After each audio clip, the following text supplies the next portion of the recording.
Cultural mapping के तहत मेरा गांव मेरी धरोहर के इस वीडियो सीरीज के तीसरे मॉड्यूल में आपका स्वागत है। पिछले मॉड्यूल में हमने ट्रेडिशनल ड्रेस के महत्व और रिकॉर्ड कीपिंग के दौरान पूछे जाने वाले प्रश्नों के बारे में जाना था।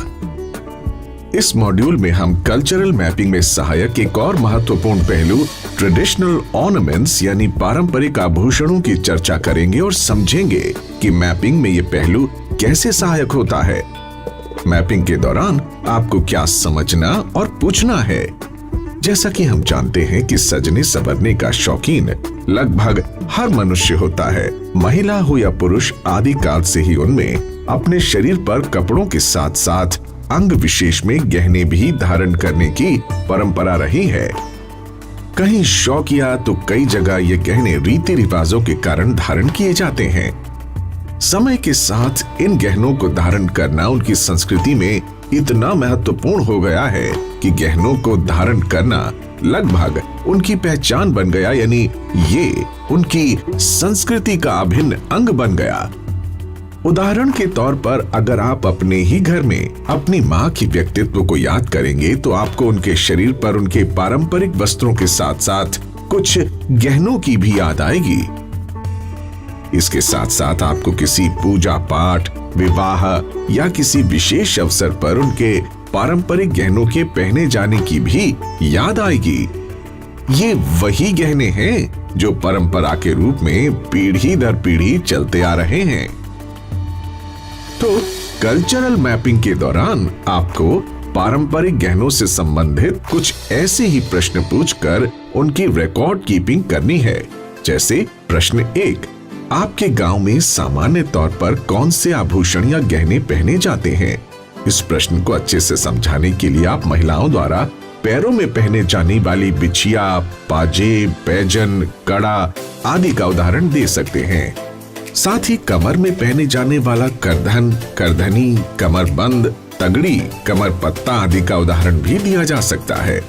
इसी तरह हाथों और उंगलियों के लिए मुंदड़ी, लपेटा, अंगूठी, झालर, बाहों के लिए नागमोरी, बाजूबंद, गजरा, कलीबरी, ताबीज, गले के लिए हंसली, चोकर, रानीहार, चंपाकली, कंठी माला, धनमाला, नाक के लिए फूली, नथ, कोका आदि, कानों के लिए झुमका, कर्णफूल, बाली, खिनवा, चांद बाली, माथे के लिए ललाट पट्टी, बोरलाट, टीका, माथा पट्टी, सिर या बालों के लिए झबली और गजरे आदि का उदाहरण दिया जा सकता है।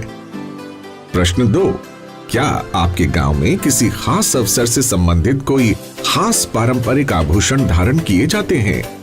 इस प्रश्न को समझाने के लिए आप तमिलनाडु में विवाह के अवसर पर पहने जाने वाले नेटी चुट्टी यानी मांग टीका का उदाहरण दे सकते हैं।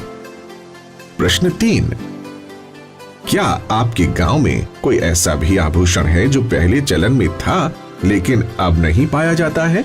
यहाँ आप केरल की ईसाई महिलाओं द्वारा कान में पहने जाने वाले मेक्का मोतीरम और केरल के ही कलाकारों द्वारा पहने जाने वाले आमा तोड़ मोतीरम का उदाहरण दे सकते हैं। प्रश्न 4, क्या आपके गांव में आयु, लिंग, वैवाहिक स्थिति आदि से संबंधित कोई आभूषण पहना जाता है? जैसे कि विवाह के बाद महिलाओं में मंगलसूत्र, नथ, परांदा और राजस्थान में पुरुषों द्वारा कान में गोखरू पहनने का चलन है। प्रश्न 5, क्या आपके गांव में आभूषणों से संबंधित कोई रीति रिवाज या रस्म है जो एक पीढ़ी से दूसरी पीढ़ी में ट्रांसफर होता हो? इस प्रश्न को अच्छे से समझाने के लिए आप लिसम नामक आभूषण का उदाहरण दे सकते हैं, जो कि गले में पहना जाने वाला एक आभूषण है। अरुणाचल प्रदेश के आलो गांव में कबीले में मां द्वारा इसे अपनी बेटी को दिए जाने की परंपरा है। प्रश्न 6, क्या आपके गांव में किसी धार्मिक विश्वास या प्रथा से जुड़ा हुआ आभूषण है? मतलब कि किसी धार्मिक विश्वास या प्रथा को पूरा करने के दौरान उस आभूषण को धारण करने की मान्यता हो। यहाँ आप कड़ा, बिछिया या फिर जन्म राशि से संबंधित रत्न पहनने का उदाहरण दे सकते हैं। इन सभी प्रश्नों के जवाब में आपको जिस आभूषण की जानकारी मिले, आप उसके बारे में जानकारी हासिल करें। जाने कि वो आभूषण कहाँ और कब पहना जाता है, शरीर के किस अंग में पहना जाता है, यह आभूषण किस पदार्थ का बना है, क्या गांव का समुदाय इनका निर्माण करता है। आप जितनी ज्यादा जानकारी हासिल करेंगे, कल्चरल मैपिंग में आपको उतनी ही ज्यादा सहायता मिलेगी। सवाल जवाब के दौरान सबूत के तौर पर जहां कहीं संभव हो उसकी ऑडियो, वीडियो या फोटो रिकॉर्डिंग आप वीएलई को करते चलना है। अधिक जानकारी के लिए आप वीएलई बंधु मेरा गांव मेरी धरोहर की www.culturemap.in वेबसाइट पर दिए गए मैनुअल डॉक्यूमेंट और अपलोडेड वीडियोस भी देखें।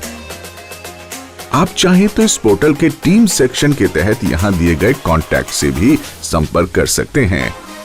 तो मिलते हैं अगले वीडियो मॉड्यूल में, जहां हम कल्चरल मैपिंग में सहायक एक और महत्वपूर्ण पहलू ट्रेडिशनल आर्ट एंड क्राफ्ट के बारे में जानेंगे कि पारंपरिक कला और शिल्प कैसे किसी गांव या स्थान के सांस्कृतिक मानचित्रण में सहायक होते हैं।